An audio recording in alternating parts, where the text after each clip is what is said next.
Oi galera, tudo certo? Voltamos então para mais uma aula de Geografia da População e essa aula ela está dividida em duas partes, nas quais trataremos estruturas etárias e suas respectivas pirâmides. Primeira coisa que a gente se pergunta é o que é uma estrutura etária? Etária vem de idade, né, gente? Então, nós vamos analisar o perfil de uma população por meio da variação da sua idade. Se é uma população que possui um contingente mais idoso, mais jovem, uma população madura, como isso pode refletir na população economicamente ativa e na geração de riqueza de um determinado país e, inclusive, no próprio planejamento governamental. Porque as demandas de uma população jovem são diferentes das demandas de uma população idosa, certo? E se a gente está falando de estrutura etária, primeira coisa que a gente precisa entender é o que é e para que serve uma pirâmide etária. Prazer, essa é uma pirâmide etária. Eu peguei um exemplo genérico, tá? Não peguei um exemplo de país específico nenhum, mas nós vamos analisar algumas situações daqui a pouco. O que vocês precisam entender a partir dessa pirâmide? Primeira coisa, ela é um gráfico que vai estabelecer relação entre três variáveis: idade, tamanho da população e sexo, feminino e masculino. Eu acho que é meio autoexplicativo porque pirâmide, né, gente? Porque no caso essa, a gente vê que tem um formato quase que triangular, que faz a gente rememorar uma pirâmide. Mirelle, todas as pirâmides vão ter essas características? Não, gente. A gente percebe que existem diversos tipos de pirâmide e que, inclusive, dependendo da constituição da população, esse gráfico ele perde até essa estrutura piramidal que está aparentando aqui, tá certo? Então, nós vamos começar agora falando do exemplo brasileiro. Eu trouxe aqui para vocês três pirâmides etárias brasileiras. Uma de 2013, uma de 2040 e uma de 2060. Obviamente, essas duas são projeções. Essa aqui já passou, já que nós estamos em 2020. Então, se a gente levar em consideração a constituição da população brasileira em 2013, a gente vai identificar que a base da nossa pirâmide é bem mais estreita do que aquele exemplo que eu dei para vocês anteriormente. Então, isso significa que a nossa taxa de natalidade, ela já diminuiu bastante e isso vai ter a ver também com a taxa de fecundidade, o número médio de filhos por mulher. E quais são as causas disso, gente? Inserção da mulher no mercado de trabalho, difusão de métodos contraceptivos, urbanização, que faz com que a vida fique mais cara, dispersão de interesses, todos esses elementos fazem com que a natalidade ela tenda a diminuir. A gente percebe que a tendência é uma redução no número de jovens, certo? E que a gente tem uma concentração considerável de população em idade economicamente ativa.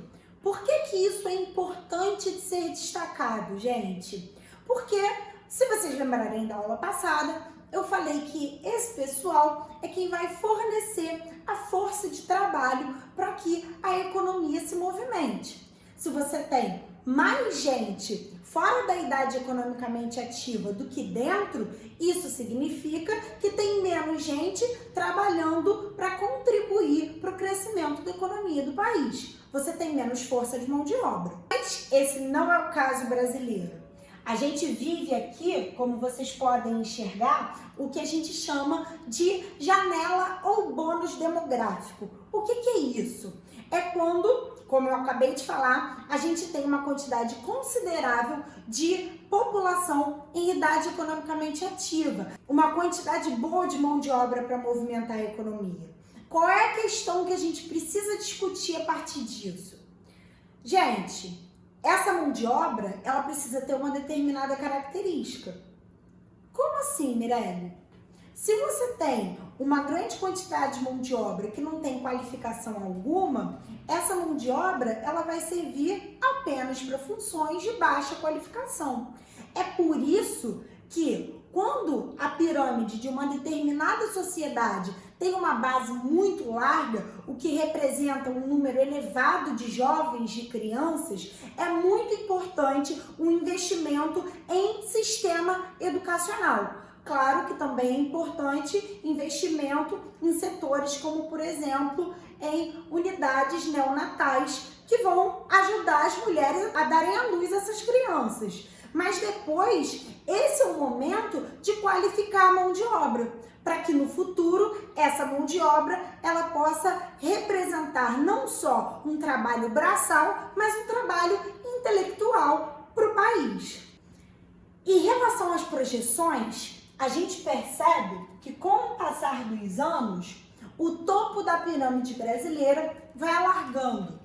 Isso é uma coisa positiva, gente, é sinal de que a nossa expectativa de vida ou longevidade, ela está aumentando. Isso significa que as pessoas estão vivendo mais, estão tendo acesso a sistemas médicos hospitalares, saneamento básico, água potável, estão se alimentando melhor. Então, isso representa melhora na qualidade de vida da população de uma maneira geral.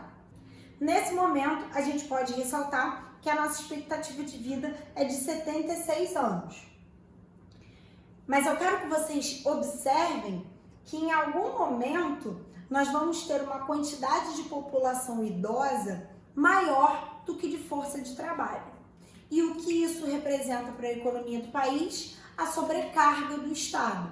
Miralha, o Brasil é o único país que tem essa projeção? Não, gente. Inclusive, a projeção do Brasil já é a realidade de alguns países, como, por exemplo, os países europeus, que eu vou trazer para vocês, vou discutir com vocês na próxima aula. Eu só queria finalizar essa aula destacando uma questão muito polêmica, que é a reforma da Previdência. De uma maneira geral, essa reforma, ela serviria para quê? Pessoal, considerando que a população está vivendo mais, que a expectativa de vida está maior, então isso significa também que essa população ela tem força por mais tempo. Por esse motivo, a ideia é aumentar o tempo de contribuição, inclusive para reduzir a sobrecarga de pagamento de aposentadorias por parte do Estado. Finalizo essa aula por aqui então, e na próxima nós vamos discutir as pirâmides etárias de outros continentes, como por exemplo o continente europeu e o continente africano, tá certo? Um beijo e se cuide!